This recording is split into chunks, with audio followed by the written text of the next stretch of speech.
There was one thing wrong with it, and you could not see it from anywhere in that field. Not from the front, not from underneath, not with a torch, not with a straightedge, not by turning the hand wheel, which turned perfectly. A man could have spent an hour on that machine and come away certain it was complete. It was complete. That is the maddening part.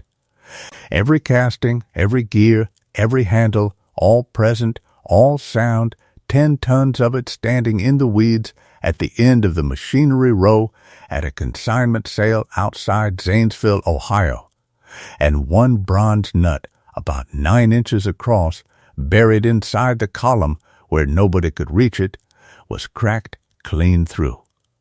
Hold on to that, because it is the whole story. And it is going to take a very strange turn in about 15 minutes. The machine was a radial arm drill. Now, I want to do the thing this channel does, which is to say the word slowly. A drill. Everybody has a drill. It is in a drawer or on a shelf in the garage. It weighs 4 pounds. It has a plastic body and a battery, and you use it to put up a shelf. This one weighed 20,000 pounds, 12 feet tall. A round cast iron base plate you could park a small car on, carrying a vertical column as thick through as a barrel, and off that column a horizontal arm swinging out 6 feet with a drilling head hanging under it on ways, and a spindle pointing down at the work. Faded dark green paint, gone chalky, streaked orange with rust down every vertical surface. One big flat drive pulley high on the column from when the whole shop ran off a line shaft. The catalog gave it 4 words: radial drill, sold where is. Ward Sensible was 63 years old, and he had run a jobbing machine shop outside Zanesville for 38 years, the last 6 of them on his own since his partner died.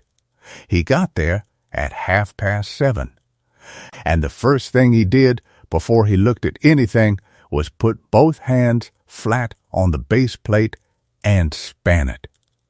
That is a habit, and it is worth explaining because it comes back at the end. He measures with his hands first. Not because it is accurate, it is not, but because a man who has been doing it 40 years knows what 6 feet feels like across his own arms. And a machine that feels wrong is worth a tape, and a machine that feels right is worth an hour. It felt right. Then he found the arc. On the top surface of that base plate, worn into the iron, there was a shallow curved groove, not a scratch, a polished arc a couple of feet long, where 60 years of swinging the arm had brought the same part of the head over the same part of the plate, thousands of times, until the metal gave up a few thousandths.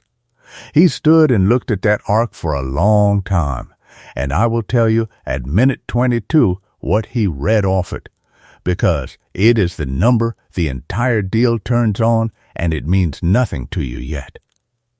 He had 3 questions, and he wrote them on the back of his hand in pencil, which is a thing he did. And they get answered across the following year in the wrong order. The first was whether the spindle ran true. A machine can be complete and sound and still be finished if the spindle is bell-mouthed, and there is no repairing that short of a rebuild nobody would pay for. The second was what the ways were like at reach, not near the column where anybody can see them and where a machine barely wears. Out at the far end of the arm, where the head spends its life and where the wear actually is. The third he could not put properly into words, and it came out on his hand as 3 letters and a question mark. It was, why? Why is 10 tons of complete sound? Working machine standing in a field with a 4-word description and no reserve. Things of real value do turn up in strange places, not usually for nothing. He answered the first one before he bid with a dial indicator out of his coat pocket and a piece of ground bar he carried for the purpose, and it ran inside 0.4 of a thousandth, which for a machine of that age is better than it has any right to be. The second one he could not answer in a field, and it is the reason he read the arc. The third took him until a Tuesday in September in a kitchen with a 71-year-old pattern maker. The bidding took 70 seconds. The auctioneer opened it at $500 and got a wall of nothing. He came down and down. At $60, Ward Sensible lifted 2 fingers. Bertie Loyal wrote it in the book, and the ring moved on to a pallet of chain. $60 for 10 tons of machine tool. Cordell Twiss, who buys scrap by weight for a yard in Cossacton, and who is perfectly straight about what he is, told him afterwards he had bought about $2,400 of iron and a rigging bill that would eat it. By his arithmetic that was correct and generous, and I keep saying this about the Cordell Twisses of these stories, and I mean it every time, the man is not being stupid. He is applying the only arithmetic in the field.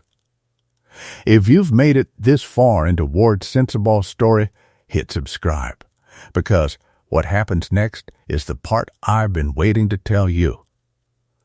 So why was 10 tons of complete, sound, working machinery worth $60 to a room full of people who work with their hands? 3 reasons, and they are all good ones. It ran off a line shaft, so it had no motor and never had one. It weighed 10 tons, so moving it needed a low loader and a crane and a floor that could take it. And it did a job that everybody in that field believed had been solved. That last one is the real killer, and it needs a minute. If you want a hole in a piece of steel today, you put the steel in a machining center and press a button. The machine is enclosed, it is accurate to a fraction of a thousandth, it changes its own tools, and it will do in 4 minutes what this thing did in 40. So a radial drill looks like a museum piece, and for about 90% of the work anybody does, it is. But here are the 4 things it gives you that the machining center does not, and Ward Sensible could have recited them in his sleep. It has reach. The arm swings, so the machine goes to the work rather than the work going to the machine. It takes anything. There is no enclosure and no table limit. If you can get it under the arm and block it up, you can bore it, and it does not care what shape it is.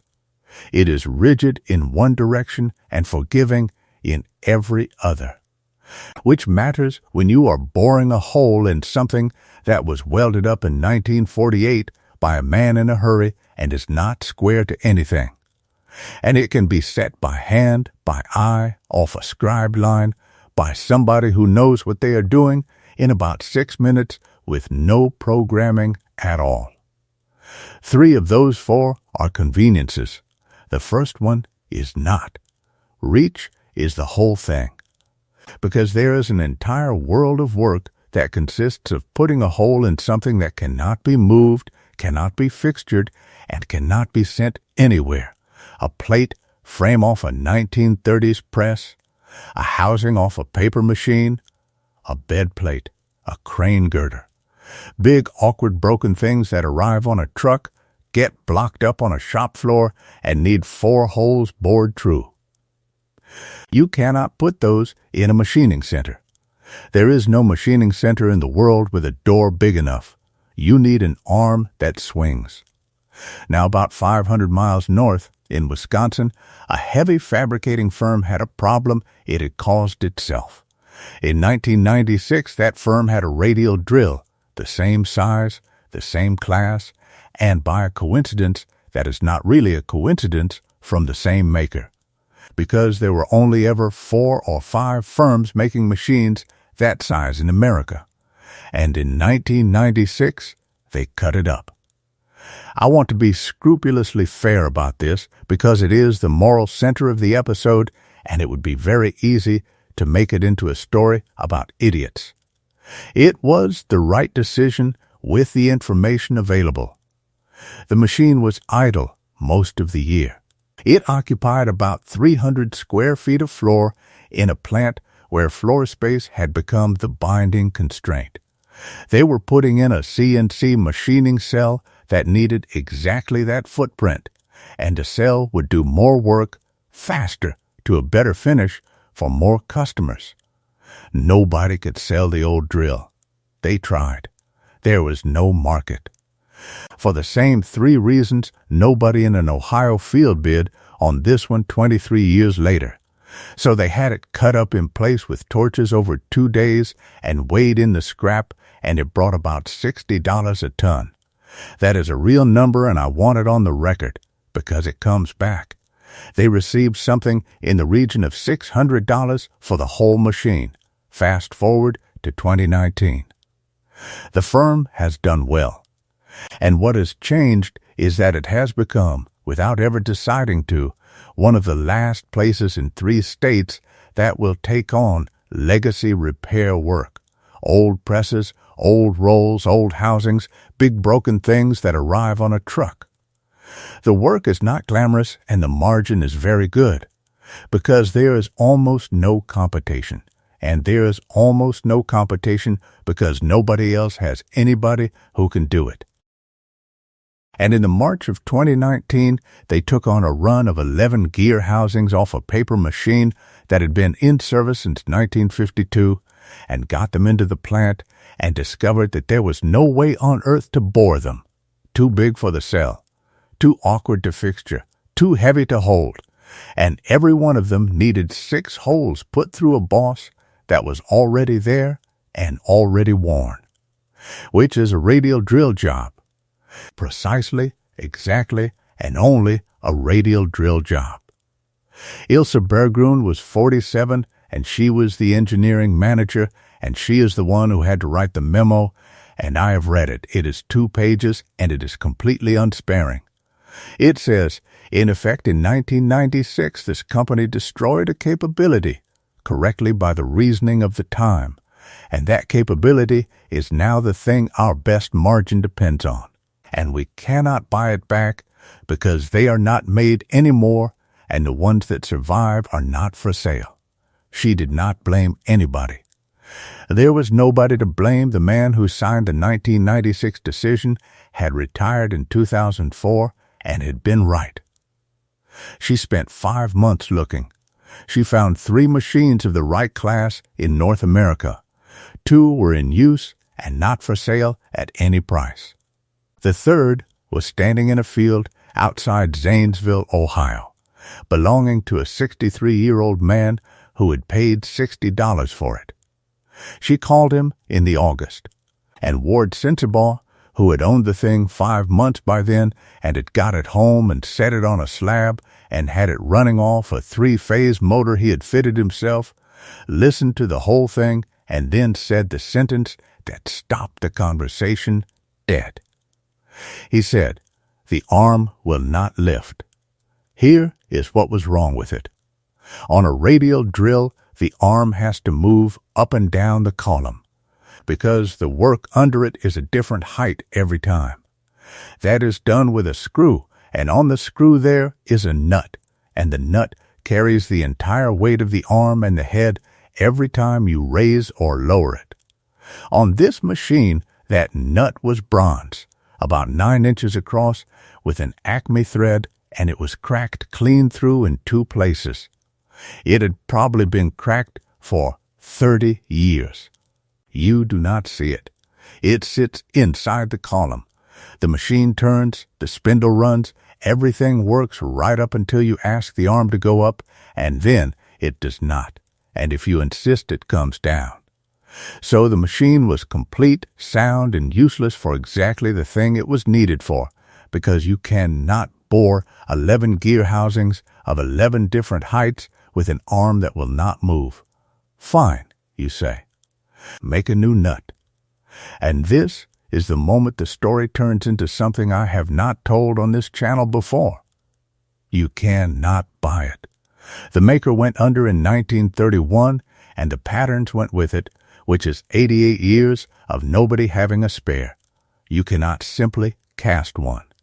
You can cast the blank easily enough. It is a bronze donut. Any jobbing foundry will pour it. The problem is the thread. An Acme thread of that size and pitch in bronze that has to run true and take 900 pounds of arm without binding, has to be single point cut on a lathe with the right pitch available.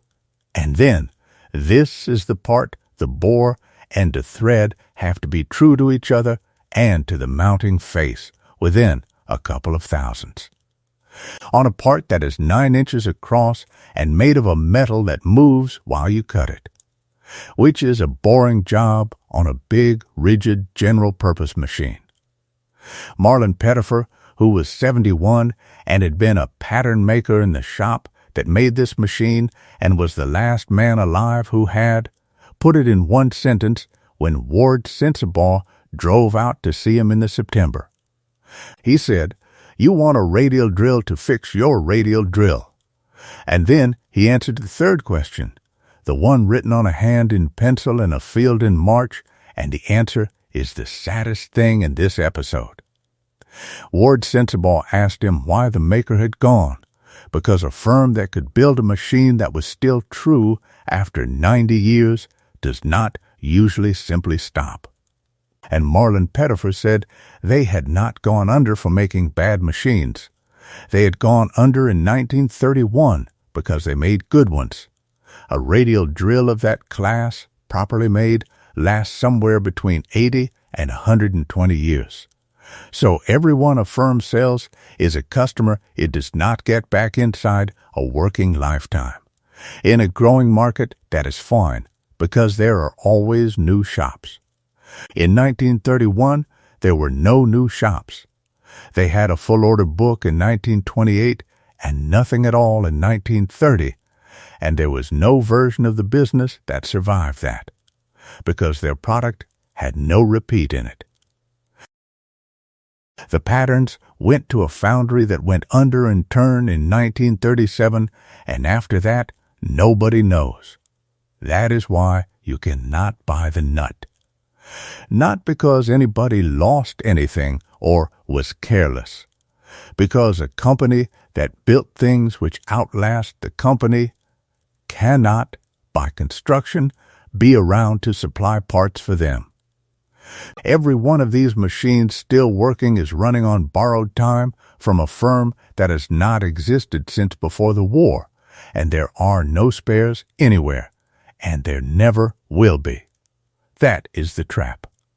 The machine needed a machine like itself, and it was one of 3 left, and the other 2 were 500 miles away and busy.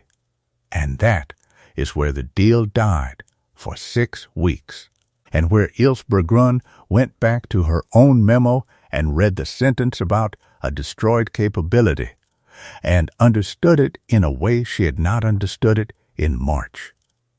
Now here is the answer, and it took Ward Sensabaugh about 4 days to see and 9 months to do.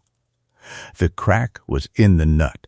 It was not in the column or the arm or the ways or the spindle, or any of the 40 other things that would have finished it, which meant the machine could still turn, it could still bore. The spindle ran true, and the head still traversed along the arm. The only thing it could not do was raise the arm under power. So, you do not raise the arm. You put the arm where you need it, once, with a crane and 4 men and a great deal of care. You block it, and you support it on hardwood so that the broken nut carries nothing at all. And then, with the arm frozen at one height, you have a large, rigid, entirely functional boring machine.